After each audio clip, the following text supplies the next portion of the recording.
So we'll get started. Yeah, awesome. Rob, it's a pleasure. Absolute pleasure. We're in Amsterdam. Oh, yeah. And it's wonderful to be here. I don't know about what you feel about the vibes here, but it's pretty busy. People seem upbeat, happy, enjoying themselves. You guys look busy. All the vendors look busy. I mean, earlier, the prize wall over there and the merch booth looked absolutely slammed earlier. I mean, it's Sunday, so it's not so slammed now. But the vibes are pretty good here. I don't know what you're thinking. Look, I think, different events, they're housed all around the world, right? Yeah. And it's always cool going to like different places and engaging with different communities. I think that's the best thing, because without the people, right, there's nothing, right? But the vibe, I think, is pretty cool in Amsterdam, and hopefully after this we'll get a little bit of a look around. And but it's always good meeting, the people you love and know, because you see them all around. It's like family, right? And we see a lot of the vendors. We see them at all these different places as well. So it's usually like we're catching up with a whole range of family that It's cool. Yeah, I love it. That's awesome, man. So this is great vibes. I think the game is doing well, but I like to ask the first question, the same question to everybody I talk to, and that's what do you think of the state of the TCG market at the moment as a whole? Because everyone's got like a different opinion and a different vibe. Because sometimes when I talk to a collector or a vendor, or someone grading like yourself, or someone who's like a professional player, and they're all going to have a different take on it. They all are different in different games. I guess from my state, I guess I'm more of a, in Flesh and Blood, it's more Matt that runs that sort of show. So for me in Flesh and Blood, I guess I'm kind of to the side and looking from a different lens, if that sort of makes sense. Gotcha. But you look at this sort of event like this, as long as there's lots of people engaging with the TCG, surely that's not failing or that's just growing, right? As long as, I think, if a community within a TCG is healthy, I guess that's the main important thing for me. And again, for what I like is the engagement. So being able to engage with the community. But different TCGs, look, I think on the whole scheme of it, I guess some would say it's saturated with all these new different games coming in. But as any markets you'll see, I guess, you'll see some that strive and some that fall off. What do you think are going to be the ones that are going to strive? Yeah, well, I guess the big one for me is Pokemon's always been a good staple, right? We've got Flesh and Blood that is doing really well, growing. For us, we've had One Piece. One Piece has been really good, especially the manga cards, the old art parallel cards as well. Super hot, Man, they look good. The condition of them is like really good as well. So, One Piece has been good. I think you've seen stuff like Dragon Ball Super's been dying off a bit. Obviously, they've kind of revamped it with the Fusion Worlds or whatever it is. I heard about that. Yeah, and that's quite similar to One Piece, but again, I think One Piece is doing well because of its singular IP, right? Because of the manga, the anime, stuff like that. So we've got a bit of Grand Archive in there. What else we got in the TCG world? Magic, obviously Magic's a big one. Magic's a huge one. They got the new set came out this weekend, right? Yeah, Bloomburrow, right? Yeah. That one's, a lot of people are feeling nostalgic about Bloomburrow. Yeah. So I think that's going to do well. We actually just entered that set into the catalogue yesterday, so. Oh, nice. Yeah, that was good. Sorcery. Sorcery's doing well. Yeah. We're actually doing well in Sorcery. Yeah. We've been compared to, PSA, BGS, CGC, in and around those numbers at the moment. I think because of Rudy's promos, we're still graded the most Sorcery out of all four of us. Okay. But it's the promos that have lifted us up, so hopefully we can try aim for a little bit more alpha and beta. So. Yeah, no, I think that would be good, as Sorcery starts to kind of grow and the new set Arthurian Legends come out. I'm sure Rudy's going to have a promo with that, and he's probably going to grade those and give them away to his patrons. Yeah. But as more stores start to adopt the game and people start to see a lot of PCG slabs out in Sorcery, it might be an opportunity for, as the game grows, you get to grow along with the game, you know what I mean? And that's similar how we've done it in Flesh and Blood as well. But I think we're doing very well in it because, we give the time towards it, right? Yep. Yeah, we're here at all these different events. We like engaging, so I think that's the main thing, But Sorcery, Sorcery's is a good one. Yeah. And they've got that new set coming out too, towards the end of the year as well, Yeah. So. Weiss Swartz you see here and there, but I wouldn't mind seeing a little bit more Weiss Swartz. Yeah. because they got all these different IPs with Weiss Schwarz, right? Right. Yeah, so. There's a couple big Weiss Schwarz sets coming out in the not too distant future, at least on the Japanese side. Yeah. That are. I feel like their card stock is so clean as well, eh? It is. Yeah, it's beautiful. It is. One of the guys in like the collector community, he submitted some Weiss to PCG. I'm like, nice. dude, how do you get so many pristine 10s? Yeah, and he's got a couple gold labels. Yeah. And he's like, oh, I'm just submitting Weiss, bro. It's cheating. Yeah, it is though, because when you see them come through and you really look at them and you can't really find any sort of defect at all. Yeah. Yeah, you sort of fanboy over it because it's beautiful. And then you compare that to like a 9, and you know the amount of defects a 9 has, you can really see the difference in sort of the gold label 10, even the pristine and gem mint 10, and there's that clear difference between that, the 9.5s, and then the 9s. So when you start putting them up against each other, you really do see the difference in the amount of defects one has over the other. So, Okay. yeah, it's quite interesting, eh? I'd like to see more Weiss getting out there, you know. Union Arena, I think, is probably going to be another one that's going to compete with popping up, Weiss. eh? Yep. Yeah, popping up in Japan, so Yep, we'll see yep. how that does in America. Yep. And, you know, I think, you know, as people start to go into more like the collectible side, you know, maybe you can get some of those submitted to you guys. Yeah. What will be interesting is sort of even some of the Japanese TCG stuff, which hopefully we might be able to tap into towards the end of the year. So that's what's that like one like Shadow vs Evolve is big over there's there, and heaps, it's not. I don't want to say it's non-existent in here, but like it's not very popular here. And like those the Bushy Road, the non-Weiss Bushy Road IPs.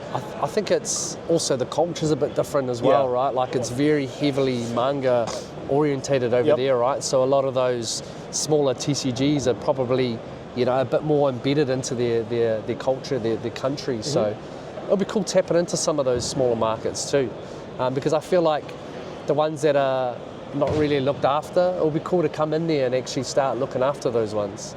I think that's where we can really start attaching to some of the communities. Yeah, it's important, right? Yeah. Yeah. It'll be really interesting because I know that some of those games are not like. I don't need to stereotype all anime TCG games, but some of the anime TCG games, they're not very playable. Yeah. Right? Yeah. And you know, I know like One Piece is more playable, and a couple of the other ones are more playable than other ones. Some of the you know, people are mainly just like, yeah, I'll play around occasionally, but I mainly just collect. Yeah. It'll be really interesting to see, you know, if you start to get into those anime games more, and if people start to adopt like the player slab. Yeah. Very interesting. I think it's probably a good segue to kind of dive into the grading portion. Yeah, let's do it. So like the grading market at the moment. How's that doing? And you know, what games are you seeing strong demand for? Yeah, so I think for us, obviously the sort of top 4 has always been Pokemon. Flesh and Blood for us is, I think, coming in close second.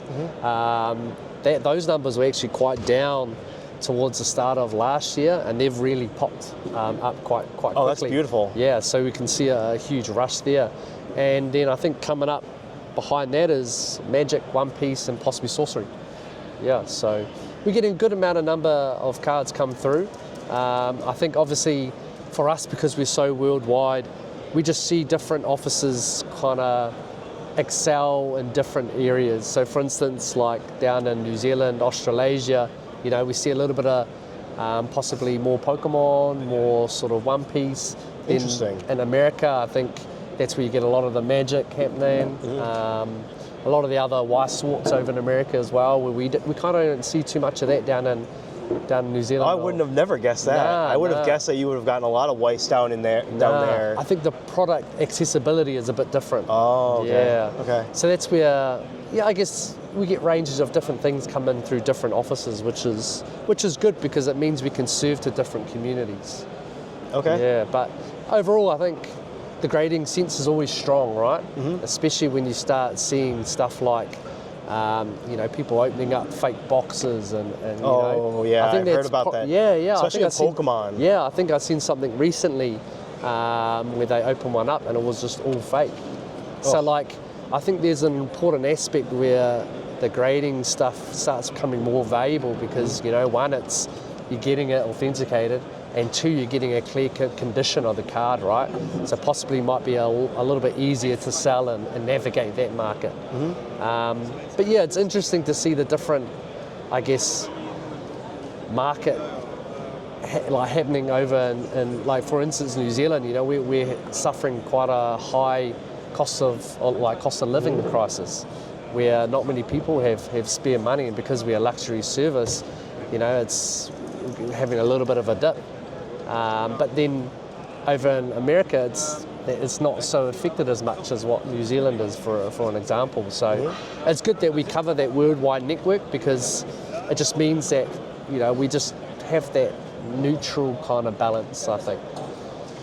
I don't know, I kind of think that there might be some mindset in there, because like, if I'm trying to be agnostic on the card games, for sure. You know, because I have a very big like flesh and blood background, but like, you know, I know there are other people who have different mentalities in other card games. I think if you talk to a lot of like collectors among the various different card games in America, a lot of them who are pro grading would say that grading isn't necessarily a luxury. That's just something that you should do. If you have a nice card, you should protect it. Yeah, for sure. And there is a premium to be had on nicer copies of cards. Yeah. And you know, as product gets opened and product ages, you know, like if I pull like a Marvel whatever out of a Flesh and Blood set and I play with it and it gets shuffled and all that, that's going to create, you know, surface scuffs from an inner sleeve, or it's going to create bends in the card because some moron bridge shuffles it or something.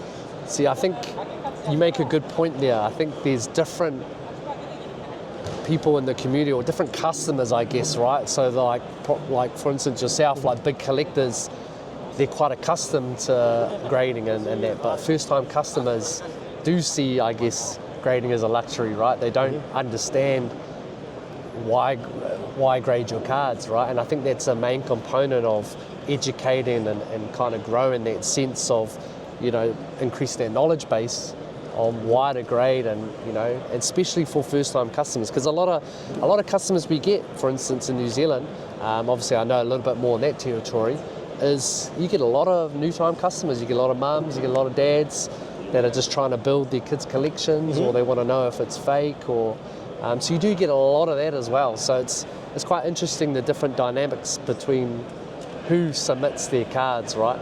Yeah. It's really interesting, because I had a conversation with my personal friend. His kid's into Pokemon, and he started getting into it because he used to be a fan of Pokemon, and he knows I'm a fan of Pokemon.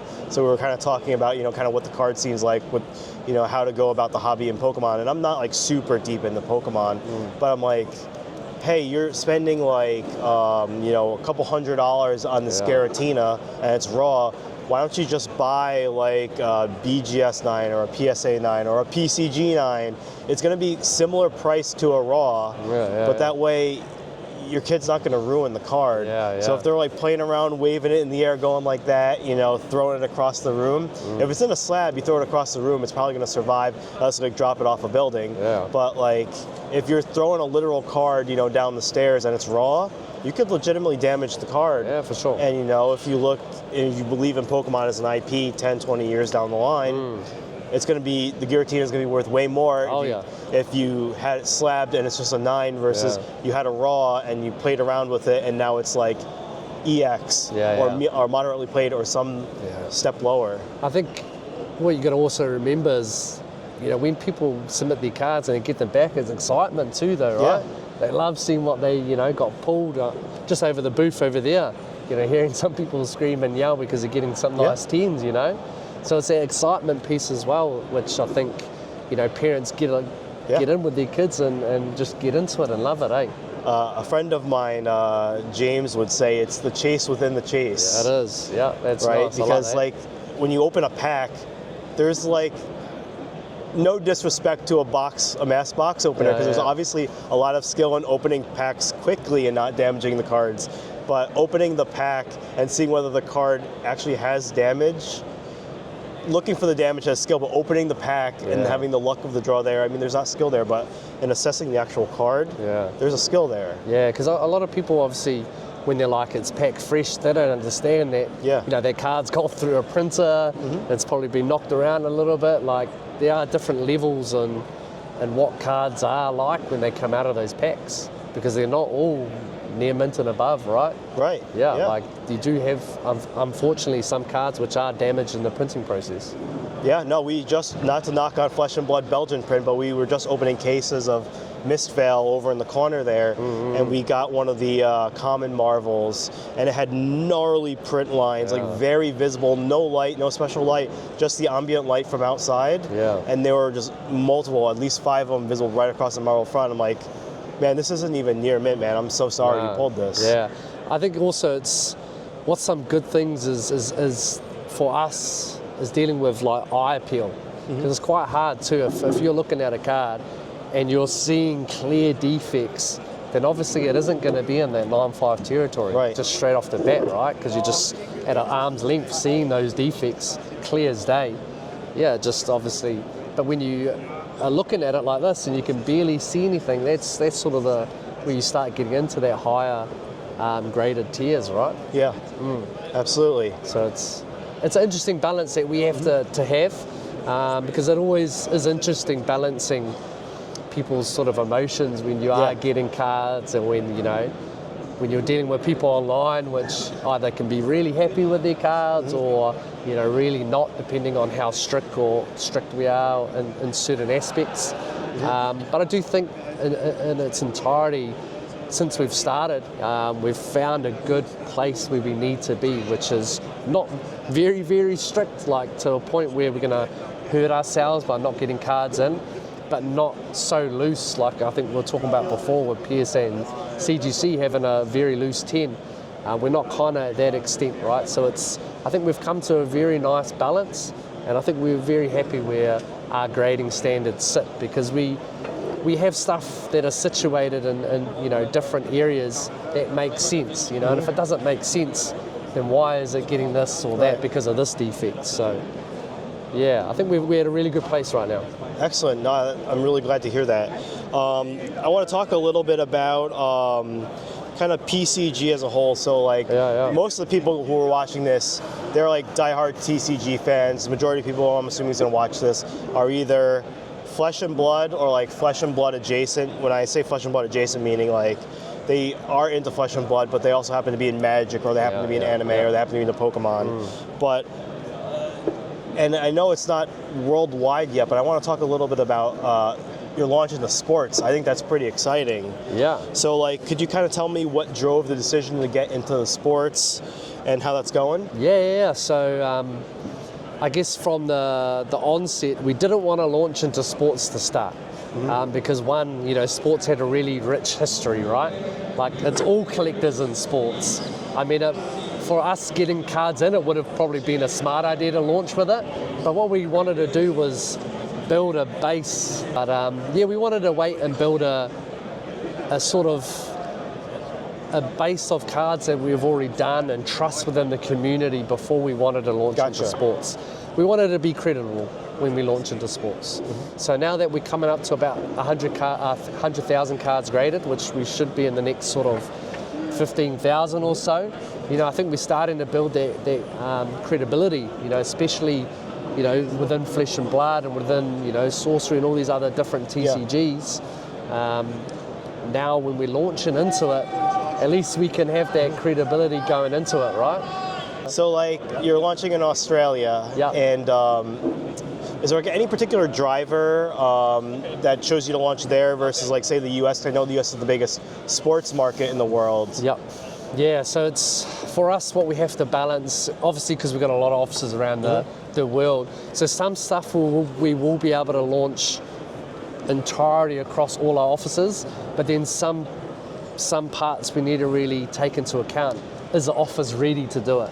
Right. So currently the US isn't really ready to go into sports. We do have some development that we need to do on the back end to kind of accept sports a little bit easier and to display it a little bit easier.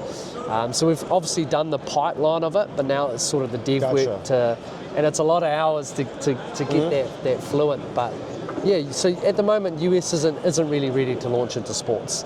What we're going to do is, I think we're launching in New Zealand, Australia, Germany and Malaysia. So those are the 4 offices that will accept sports over the next probably month. We're sort of cool. officially launching. Wow, that's going to expand quick. Yeah, and what we'll do from there is kind of trial and error, right? What works, what doesn't work. You know, what are we doing correct, what aren't we doing correct?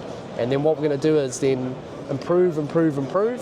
And then by that point, we should then hopefully be able to launch into sports into both the US, the UK, and possibly more offices once we get them online. So. Yeah, no, I think that's going to be super fascinating, you know, especially when you factor in like the regional differences between, you know, sports genres. Like I'm sure if I, you know, when I go back to America and I pulled 100 random people on the street and I'm like, hey, do you know who the All Blacks are? They'd be like, the All what? Are you being racist? You know, they'd say something like that. And do you know what they are? Yeah, rugby team, right?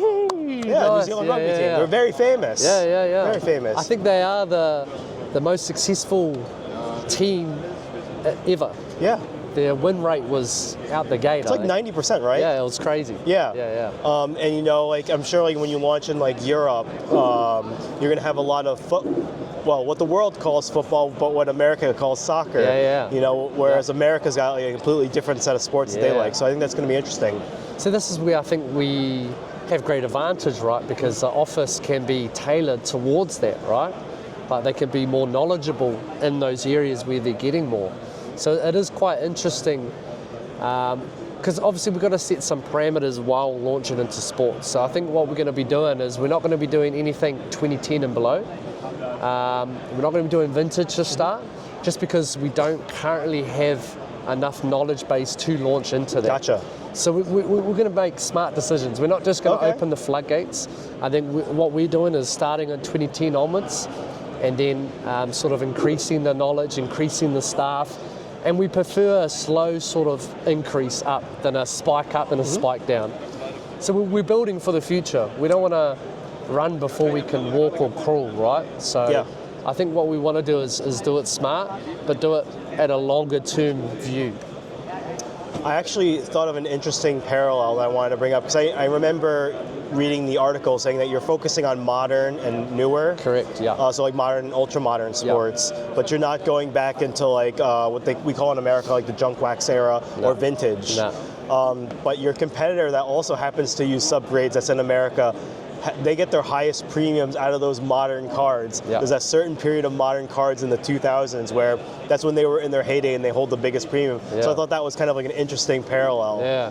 Well, for us, right, like, how much of the vintage is already graded though, right? Yeah. Like, you must assume that a lot of the vintage is already in the bigger companies, right? So only doing the modern or ultra modern is where we probably should be anyway. So it's a good start for us, and it means we don't want to trip over ourselves. We want to be very methodical in what we do and really, hit the ground running with certain stuff. So I think sports is going to be big. It's also not dependent like the TCGs on when sets release, right? Like, is it Caitlin Clark in America, right? Like those rookies are popping. Oh my God, she's on fire. Yeah, it's all these different rookies. Like, for instance, could be the UFC. Israel Adesanya. He could be popping as well. Yeah, so, he's a New Zealander. I'm sure he's really popular over there. Yeah. So that's what I'm saying. Like, sports is going to be a foundation of what we do, but it's going to take us a little bit of time to snowball into doing a lot of them. We just need to build those roots. We need to do everything to a high standard and just make sure we're hitting the point with everything we do. Okay. Yeah. No, that'll be good. I think a slower rollout is better to support that than let's do everything and beautiful. We might muck up by grading a fake card here or there. Yeah. But we're trying to prevent that by increasing our knowledge base.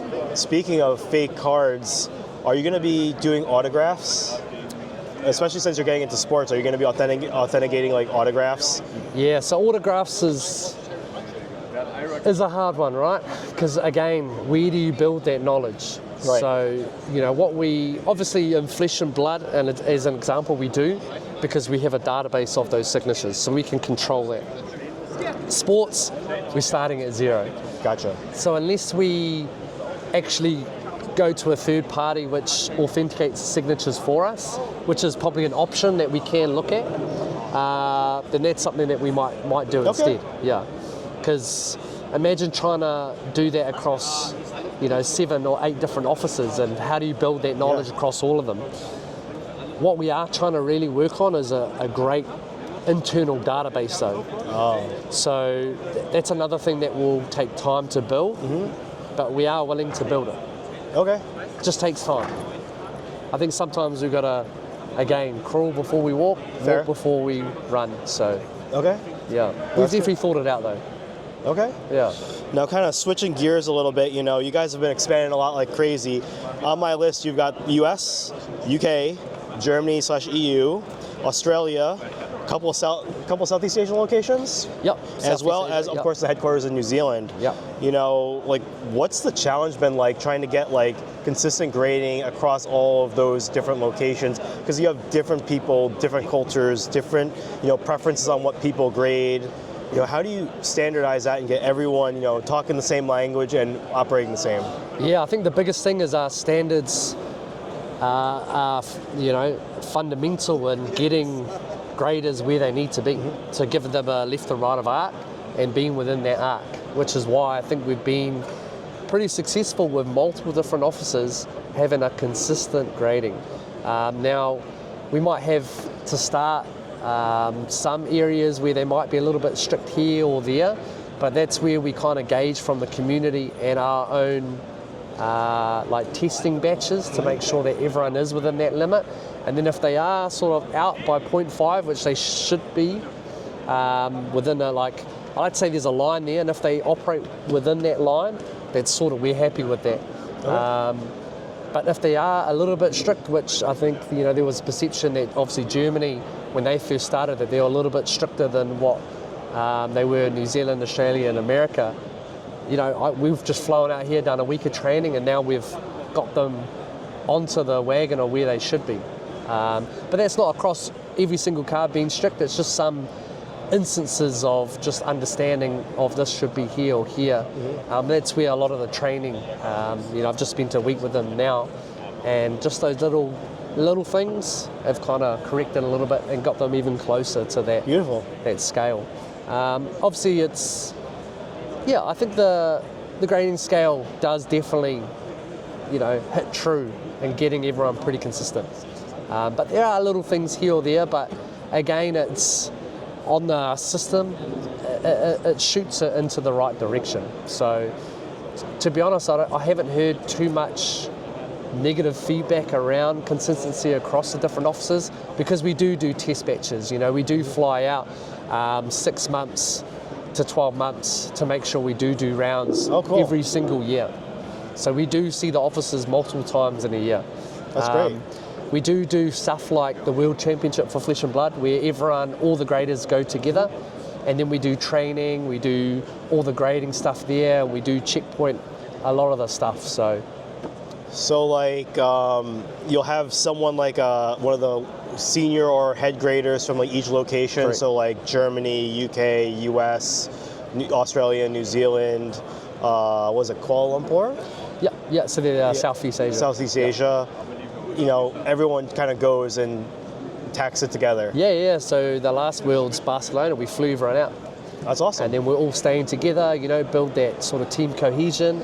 And then from there, whole bunch of training, whole bunch of grading, which the grading's perfect because the head sort of graders can checkpoint to make sure everything's consistent across the different batches. And it's again, it's the standards which gets in there. It's pretty consistent. That's cool. When you think about in other franchise businesses, I doubt McDonald's is sending out their head cooks to teach people and standardize how they're flipping burgers, right? Yeah. So I think that's really awesome. It's really awesome. I guess grading is very, at points, you have to be precise. Yeah. So again, I think the thing that we've built, the system, is that key component, is the system. And we continually developing that internal system as well.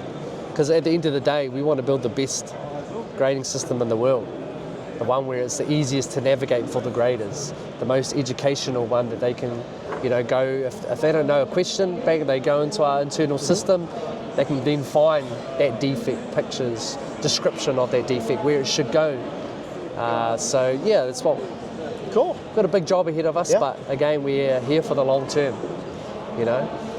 And as I said, with all those offices, I can see us being, you know, number one in different areas around the world prior to even breaking the top 4, top 3 in the US, Yeah. you know.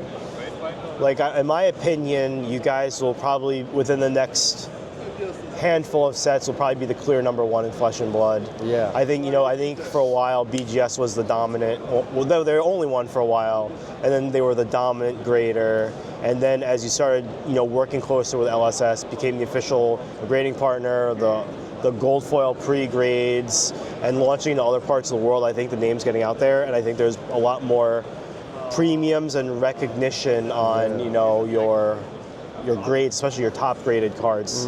What will be interesting, I think to be honest, I think we're number 1 now.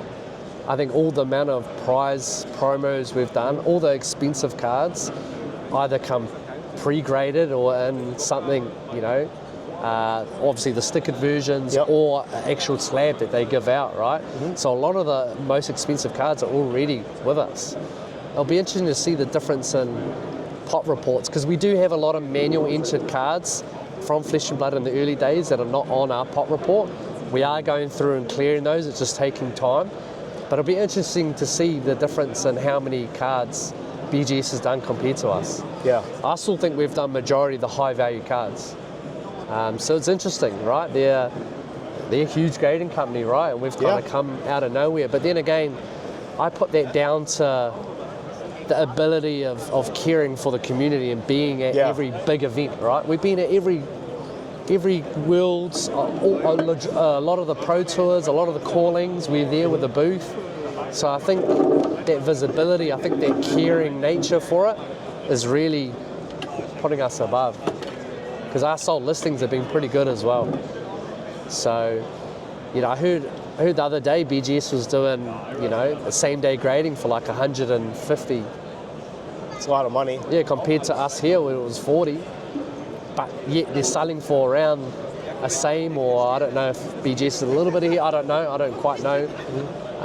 Because I like to stay out of that. I just like to focus on just growing the company, but it'll be interesting. I believe you would save quite a bit more, obviously, definitely in that same day grading, but yeah, that's what we're seeing across all our offices as well. Just that little bit of savings, not having to send it overseas, where they can have local grading. That's cool. So, like, you're kind of going back to the regionalization, you know, are there any countries or regions you're looking to expand to next? Yeah, so our big one is going to be Japan. So we're currently in the process of getting that set up. So that should be set up prior to Worlds in Osaka. Oh. Yeah, so I don't think that's official yet. Surprise! But yeah, so we should be setting up prior to Worlds, and then Worlds will be doing on-site grading at Worlds, just like we've been doing for Barcelona. But this time we'll be doing it at the Japanese office. So Okay. yeah. So you guys are gonna have like a cool like slab label, you know, to celebrate Worlds. As per, yeah. Any chance, and this is just off the cuff, any chance we can get like something on the player slab for Worlds? No, for Worlds it was on the player slab. Oh, it was? Yeah. Oh, okay. So we replaced the middle logo with the Worlds. I'm pretty sure. I need to think back. Yeah. I'm pretty sure that was the case. Okay. Yeah, but we'll definitely, we definitely will have some sort of logo. Well, I'm pretty sure it was on the player slab. Okay. Yeah. Okay. That'd be cool. That'd be cool. To be honest, I think those little touches, I think are so cool, right? You know, because one, it gives it a little special meaning. So for obviously the Pro Tour Amsterdam, we've done something similar, right? Where we done a little addition to the back of the label, and I think that, you know, adds that little bit of emotion, attachment to those cards as well. So yeah, I think for Worlds it's definitely successful. I think it's pretty cool. Yeah, no, I'll be looking forward to that. You know, it'll be interesting to see. especially since grading isn't huge in Japan right now. Yeah. As they get into Flesh and Blood, and I know PSA for Pokemon is starting to move over there and focus more attention on Japan. It'll be interesting to see how that plays out and see how people receive it, especially with the player slabs and the fact that some of these cards are that are equipment and Marvel heroes and weapons. They're not cheap cards. No. And if you're buying a cold foil or a Marvel something, you probably want it to be protected. But being able to have it in a slab where it can be used, that might really appeal to and I don't know the Japanese market that well, but it might really appeal to people. Look, I think the Japanese market is sort of untouched. I think their culture has never been really to grade cards. So I think it's going to be quite interesting when we go in there, and the people running our Japanese office are Japanese. They're locals, so they're really going to be a huge factor in growing that culture within Japan. But we're here, as I said, we're here for the long term. If it takes a year, 2 years, 5 years, 10 years, we'll get it done. We'll grow that culture, and then hopefully that puts us more on a blank slate with PSA in Japan than anything. I know they do have some sports PSA over there, but again, I don't think the culture is PSA grading, you know what I mean? So I think we can go in there, grow that culture, and it'll be interesting to see if we can actually outpace PSA in that market, just in that little market though. Obviously not worldwide because they're doing 1 million cards a month. But if we can even get 10% of what they do in Japan, then for us that's a win. All right. No, that's awesome. I'm really happy to hear about that, and I'm really interested to see how that plays out. I wanted to talk about products because this was a question a couple people wanted me to ask. Yeah, for sure. So I kind of know the answer to this first one, but I don't know if there's any further elaboration because I saw that was at the booth. But how's the merch coming along? Deck boxes, sleeves, and all the availability and all that stuff, and any future plans for more PCG merch? So I think the big one's outer sleeves, right? Because obviously outer sleeves get used quite a bit. So we will be having outer sleeves. We will be coming out with pull tab sleeves. We will be coming out with a harder plastic sleeve. I know we've had some people hit us up that have broken cards out saying that they prefer the thicker sleeve we use. So we probably look at doing that as well.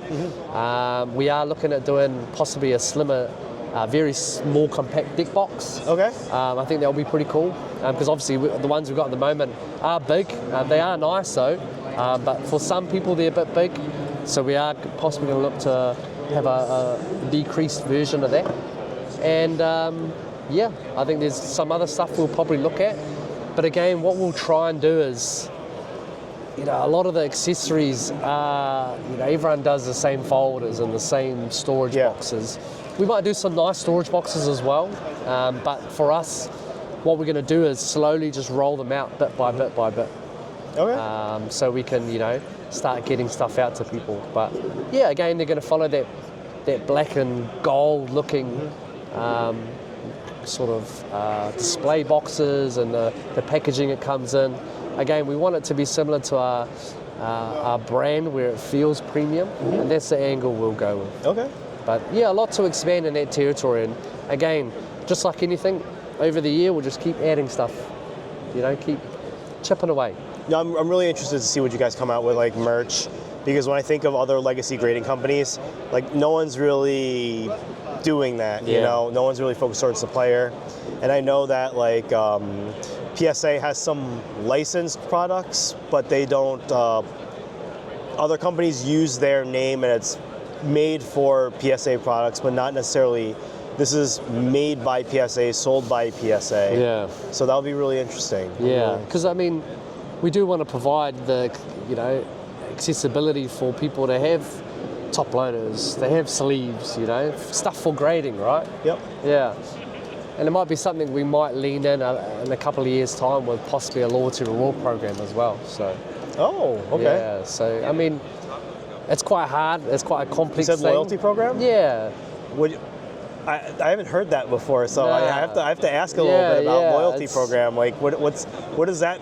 For those who might not know, what does that mean? No, it's just a way of sort of, I guess, growing points or growing stuff for people to accumulate and kind of give back a little bit. Because we want to, again, for us to start being in that top 5, we need to start thinking of ways of really getting more cards in, right? Okay. Because we want to be on that gem rate. I see, but to be on that gem rate, we need to be doing 5,000, 10,000, a month of cards being graded. So, we're looking at a range of different strategies to try and do that.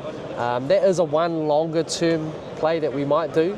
Obviously, we've got to build the system first, but then we've got to make sure that all officers are happy with that system if they wanted to do that. So I can't really say too much until we kind of give a plan out to all the officers first. And so that means if I grade a bunch of cards, I get all 10s, right?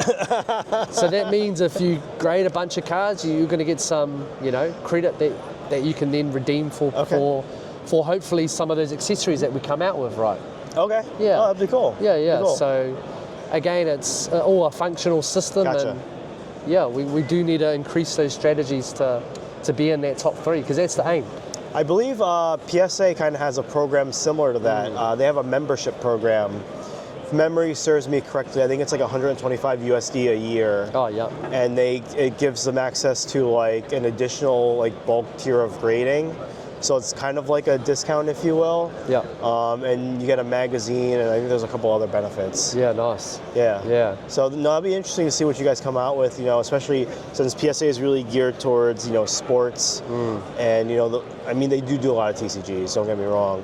But, they're more geared towards like the pure collectors, not necessarily, I like the traction I see you guys getting with player collectors, which is something unique that I think you guys are leaning into. Yeah, well, again, I think we have to build into some unique and some, some stuff or strategies that are gonna, go out to the public, which they're gonna like, right? Like, we need to innovate. Yeah. And we need to do it at a level where we're not sort of hamstrung, I guess. Because PSA, BGS, they have, I guess, ways that they can't just be like, sweet, here's a new service, and then they might get heavily criticised. Where for us, we can trial and error a strategy or a product, and if people are like, no, we don't like this, all right, at least we tried it, And yes, we might get a little bit of stick for it, but I think we get more positives by trying to innovate. So we're not afraid to innovate. And, to your credit, that's what a lot of people have told me they like about you guys. You're not afraid to try things. Innovation and legacy graders is like very limited. Yeah. So I think that's really great that you guys are trying to come in and change the game. I do want to say though, even though we do innovate, we don't innovate to stop product though, right? So don't be afraid that the Players Lab's going anywhere. We could talk about this a little bit into here, but absolutely, we innovate to improve. So if we're trying to improve the service that we're doing, or add a service so that they have more options, and that we don't want to keep innovating and then the old product is just too old and they're like, why did I do it? No, we keep improving, and we keep those foundational systems and services for the people. So I think this is a great segue into the next question, which is what people online have been calling, and by online I mean the denizens of Reddit, Facebook, Discord, the Player Slab 2.0. So is it coming? Is it a myth? Could you give an insight? Maybe even, show a prototype? Probably not, but So yes, the Player Slab. Yeah. All right. Look, I'll share some information, but the rest of it will come out sooner rather than later, and the whole reason behind that is we need to sort of talk to all the officers first. We've got a network that we have to sort of inform prior to just saying we're doing this and kind of putting out something and then having to retract that. Obviously, there is a new version of the Player Slab coming out, but as I said before, it isn't a 2.0, so it isn't a product to replace the Player Slab. It's a new product. So I like to call it in the sense of there's going to be the foundational Player Slab with the metal label. It is a thicker Player Slab, and I think some people really like that. They really like the look of it, the feel of it. Now what we're doing on the new product is a slim version. So almost like I was saying before, like a PlayStation 5, PlayStation 5 Slim. Yeah, it's almost something a little bit similar to that. Okay. So people who like the service are still going to get a PlayStation 5. Yeah, and then other people might like the slim. So I think what we found when we launched the Player Slab is, there was a split based on people liking it or people sitting on the fence or people not liking it. So what we do, like anything, we take all the feedback, all the comments, and then we, put it down and be like, sweet, okay, what can we do from here? So it was a clear choice on going on a slim version with no metal label, and we can touch on some of the other stuff when we do actually make some official announcements. But the slim version is about 50 to 60% thinner than the current version. That's awesome. Yeah, so what we might do once we start going through all our player slabs is really see the difference in what people like between the two. Noting that there is sort of a difference between the two, what we want to get the sense of is that I think there's a split in terms of what people like and what people dislike, right? So we do want to improve what we do, but this is a separate product. Yeah, so I think it is going to hit the people that do, or that are sitting on the fence and that do dislike it because it's too clunky or because it's this or that. We're going to capture them with this slab, but then we'll capture everyone else with the same slab. So what I was saying before is, people sort of know there might be something coming out, but out of the 140 or 150 submissions we've got, we probably had about 85, 90 player slab done. Oh, and the ones from this weekend? Yeah, 75 to 80% of what we done over like yesterday was all player slab. Yeah, so that's a good sentiment showing that, people do love the player slab. This isn't a version to replace it. So there's no worry that, no one's now never going to put this service. We're going to have both services. And we're going to try keep on improving on both services. So for the main player slab, we're looking at subgrades on the metal label. So we are going to jig the label around, possibly remove the player slab wording, and then putting the subgrades below that under the PCG. Oh, cool. Yeah, so that's one thing we're looking at. It might look a little bit different to the collector's slab with the arches, we don't know yet. We kind of want to fit something in quite nice. I know when the original collector slab launched the speedometer approach, I like it as a car guy. Yeah. But I know some people were like, oh, I like it. Some people were like, oh, I don't like it. So, that'll be interesting. I guess from my point of view, because I'm a gamer, like a PlayStation 5, I like the progress bar. Yeah. Like on gaming, right? Yep. Like when you've done a trophy, there's some where, like, if you've done 50%, half of it's full. You can actually see. So that was the whole sort of idea behind it as well. Okay. Yeah, so like almost like a progress bar. Gotcha, okay. Yeah, so that if you were to look at the subgrade and see a 1, you won't see it filled out all the way, right? Yeah. Okay. So that was the approach behind it, but yeah. So we are going to improve the current player slab with hopefully an upgraded label and provide both options. Beautiful. No, that's going to be really exciting for players.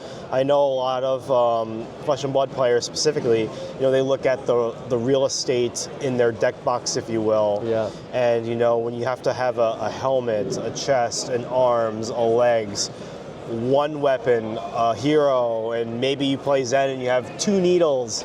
So that means, if you had all those player slabs, it's a lot of slabs. Yeah. Or gosh, if you're Dromai and you have to player slab all those dragons, you might need a deck box just for all your weapons and your hero and your dragons. But see, I think that's where the benefit comes in, right? And that's where, like, obviously there's going to be pros and cons to both. And then people can select what one they want. Do they want the bulkier feel really strong, or the slim version of the player slab, which is similar to like a snap lock, right?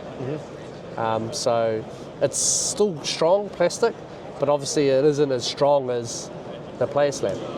Right. Yeah. So, or the original player slab. So, yeah. Look, I think the fundamental thing is 2 different services, and I think both are going to be probably used just as much as each other.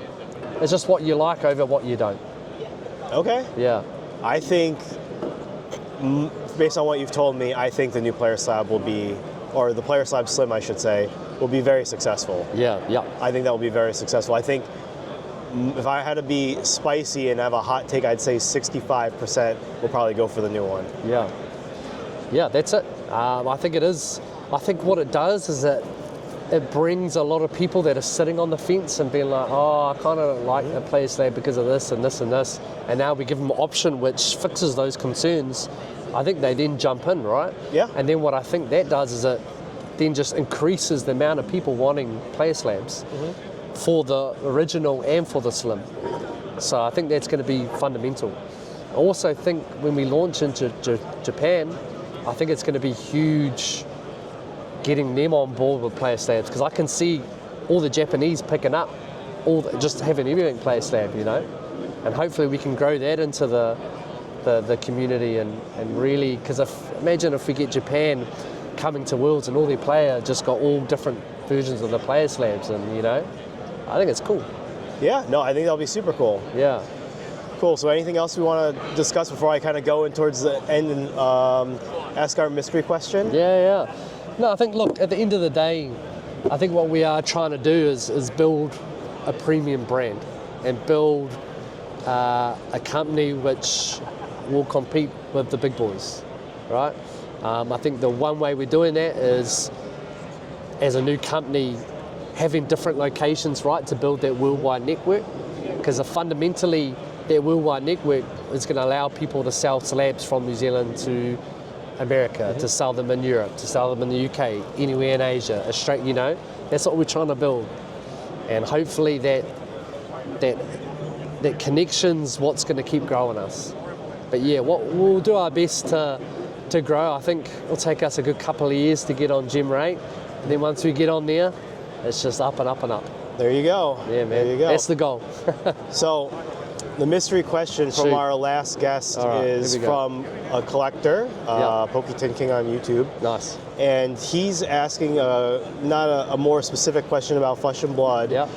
You know, and what he wants to know for the next person, and he just to let you know, he didn't know who it was. I didn't tell him. Yeah. Is like, you know, of Flesh and Blood, and you know, some of those card games that you know came out just for the pandemic or during the pandemic. You know, do you think that card games like Flesh and Blood would be as successful if they launched today in 2024? And if not, you know, the trajectory was different, how do you think that would go? Oh, it's a bit of speculation, eh? Yeah, it's a spicy one. It's a spicy one. Yeah, look, man, the pandemic was something different, right? Like we launched in the pandemic. Yeah. And like navigating the pandemic was hard. You know, there was times where the whole country, you know, I guess New Zealand was a little bit different to America or whatnot. Yeah. But we were shut down. We had to stay in our houses I heard for months and months. Very, there was no very fast shut down. food. There was nothing. We were literally, you know, I was staying up until midnight just keep editing the system, you know, from the back end, just trying to improve and grow. And we were completely locked out. So, you know, growing at a time like that was completely different. For Flesh and Blood, when they launched, because when did they launch prior to the pandemic? When did they launch? 18/19. 18, yeah. When did the pandemic happen? Was it March 2020. 2020, yeah. So for such an early game to have that happen to it, I guess it's quite hard, right? Because you're ramping up to launch into Europe, I think. And then the pandemic happened, and then that delayed that, right? From the top of my head. Is that correct? Something like that, yeah. So, like, it's hard. Hey, it's hard to say. But to be honest, I think where Flesh and Blood is now is exactly where they need to be. They're just, in a sense, similar to us, right? Mm-hmm. They're trying to, you know, keep growing and growing and growing. And, I mean, the amount of people that are coming to these events is crazy. But that's just the same thing with us. If we launched prior to the pandemic and we were at a space where we had a bigger base, we probably would have done a lot better in the height of the market, right? Would have had a lot more cards in. We kind of launched at the top of the market, right, and have been building since the market's been going down. I think it's kind of bottom possibly, in my opinion, to where the market is. So now hopefully it's just an incline, and we're ready for that incline. Especially, you know, if we're getting a lot more submissions come through, and a heightened market, you know, we're ready for that. We're built for that. So, yeah, that's, to be honest, I think Matt Rogers might have been able to answer that a bit better than what I have, obviously with flesh and blood. But hey, I think they've done extremely, extremely well in what market they were presented in. And I'd like to say hopefully the same with us as well. You know, unfortunately, you have to be flexible, especially with this market, right? You have to be able to adapt, because if you don't adapt and overcome, you just slowly falter off. And a good example of this is, you know, in Australia, I think we counted 23 grading companies open around that pandemic. Now they're not even a handful of grading companies left, you know. So it really shows the ability for, you know, a company to sustain, and being able to sustain in this market is hard. But, you know, we'll keep growing. You grow in a time like this, so we're ready for the influx, eh? Yeah. So to end it off, what TCG related question would you like to ask our next guest? Oh, that's a good one. See, that one's a harder. That's on the spot one. Yeah. Do we get any speculation questions? You can ask anything you want within the realm of TCGs. Well, what is the last couple of questions you've had on your podcast? Have they been all situated around TCGs?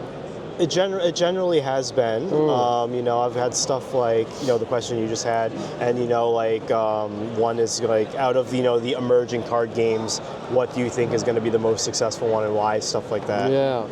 What about, let's put a question, you know, and kind of pit TCGs versus sports. Okay. Oh, okay. What's a good question that sort of pits those two together? How differently I guess what are the differences, or what are the key components of collectors within TCGs compared to sports? Because sports is all collectors, right? And TCGs has pockets. So I guess, what do companies need to do to balance player versus collectors? That's a good question, you know. That's off the top of the dome too. Off the top of the dome, you know, we got to put you on the spot like that, man. Because I mean, sports it's all collectors, right? Yeah. It's huge. So, yeah, I'm quite excited to get into that. I think that's going to be a huge thing for us over the next sort of 5 years, and getting the numbers we need to get to compete with the top 4 or 5. Yeah, we'll get there though. Okay. Who do we need to hit up about that gym rank? You'd have to email them. They're a New York City-based company. You could probably You're in New York, aren't you? New York area, yeah. Oh, okay. We might have to get you to be our ambassador, eh? Go have a meeting for us. Because I mean, it'll be cool highlighting obviously they highlight the big boys. Mm-hmm. Really cool highlighting the little, you know, the little guy over here trying to get in amongst the big boys.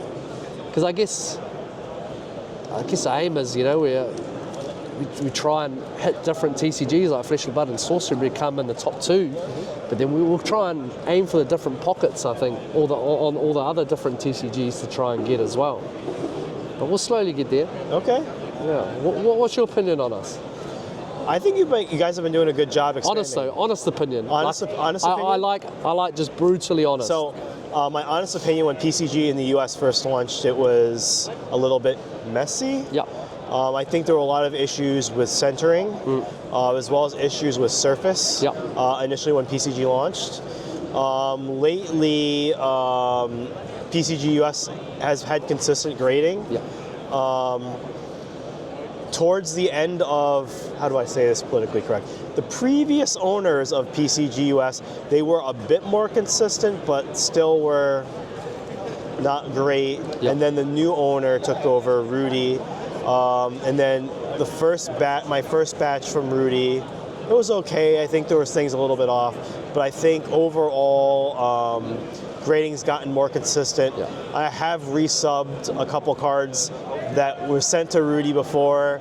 Well, let's crack it and see what I get back. Yeah. And there were a couple cards I crossed from BGS to PCG, and I think overall, where at least PCG US now is pretty consistent. And I just had a submission, an express submission from Germany. Oh, nice. And I pre-graded all of those cards. Yeah. And they were all pretty much pre-graded close to what I thought they were going to grade. Yeah. There was like one thing that I thought was going to be one sub higher. There was another card I thought was going to be a sub lower. But like that's within that realm of that band of like acceptability. It's not like, hey, I expected this card to be a 9, a fringe 9 to 9.5 and it got a 10, or I'm expecting this card to be 10 and it got a 9. Nothing like that. Yeah, nice. There's some good points, and even with let's say with Rudy. They need just a good couple of months to find their feet. And it usually does take a couple of months to for any office to find their feet, going from nothing to something. So as you find when officers do, they do come into themselves as they kind of grow and learn and kind of build where we need to build. But I think, as I said, once they do have a little bit more experience and a little bit of time under the grading microscope, then they do get obviously a lot more consistent, and because they have the standard, and then it's just the understanding of that standard, which does come with a couple of visits. And but I think we've done all right with US, got them back on track, and I think on all offices now, I think everything's ticking pretty well. Excellent. Yeah, but now I think for the next year it's okay, strategies and how do we get cards in people's hands, because I think that's the main thing. I think our slabs look beautiful. I think they're the best looking slabs on the market. Yeah. And that's honest opinion.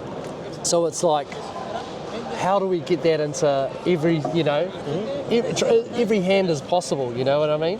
Especially when people are submitting, because the submitting rate, I'm pretty sure, off that gem rate, it's pretty high at the moment, eh? It's been going up for a good couple of years now, so... For everyone except BGS. Yeah. What do you reckon about that is? Do you think... And I always challenge the strictness of grading. I think, obviously, there's that, I want a 10, obviously there's a state of a very soft 10, which I think a lot of people are sending cards in for, right? I think on our scale is, obviously BGS is PSA, wherever CGC is on that. Obviously we're not across PSA side. I think we're a little bit more towards BGS, but past that middle line. But I think that's the one balance that we always sort of struggle with as well, is because we don't give out soft 10s. We obviously have our range of 10s, our Gem Mint 10, our Pristine 10 and our Quad, but we're getting some crossovers from our 9.5s as PSA and CGC 10s. So we always struggle with the fact or mentality of some of the collectors of, I just want 10s. So that's one challenge that we always sort of come across as well, and that we're always careful of. Because we can't, I guess if we go across into just completely loose 10s, we then become a part of the CGC PSA group, which I think won't succeed in, if that sort of makes sense. Yeah. So I think we do succeed in being a little bit more stricter, right? Yeah, I mean, that's kind of like, it's an interesting, comment, because that's kind of where the grading meta is going towards. Yeah. You had that era of, a lot of people wanted BGS because they had stricter and tighter standards, especially in that, I call it like the LeBron James, Kobe Bryant era of sports, where people really valued that. Yeah. And, people would hunt for that black label BGS. And, for a while, there were people doing stuff like taking, Fleer Jordan rookies and then crossing them from PSA and be like, oh man, I got this PSA 10 Jordan rookie. I really hope it crosses to a BGS 9.5. Yeah. And now looking back at that, hindsight is like, yikes. So it's really interesting kind of how, people's perception on grading has shifted over the years. And I personally think that it's going to continue to shift towards the grading meta. And I know there are some older collectors out there who like BGS is the standard for tough grading, and I wouldn't deny that at all. But, speaking from my personal experience, seeing some sales, at least in the flesh and blood realm, there's merit to how you guys are operating, and premiums are out there for people who have a keen eye and who can identify what a 10 looks like. And maybe you grade something and it's extra for the collection, and you want to let another 10 go, there's opportunity to trade into something really nice or to cash out, so you can either grade more or buy more cards to grade or bolster the collection in some way, shape or form. Yeah, for sure. It's interesting, eh? And that's I guess that's all the struggle that we have is because we do have high-end collectors that do want that strictness in grading, but then we also have like 70% of customers which are trying to get that easy 10, right? So it's a balance. I think we are doing well, but again, you know, we our standard. We just have stuff in there that makes sense, right? And we're just not going to put like stuff on a 10 that just doesn't make sense. Yeah. So I think that's where we're going to stand by, and I think our consistency on wire grading now is where we want to be. I think just a case of getting cards in people's hands. I think because once they do, compare, you know, our slabs to PSA and BGS, you know, ours do look nice. Yeah. The one thing with our slabs, though, it is a little bit hard to get a good picture of because it's so reflective. Yes. But that, you know, that's okay for us because in person it looks fantastic. So that's not the end of the world. No, it's not. Yeah. Do you have anything else for me?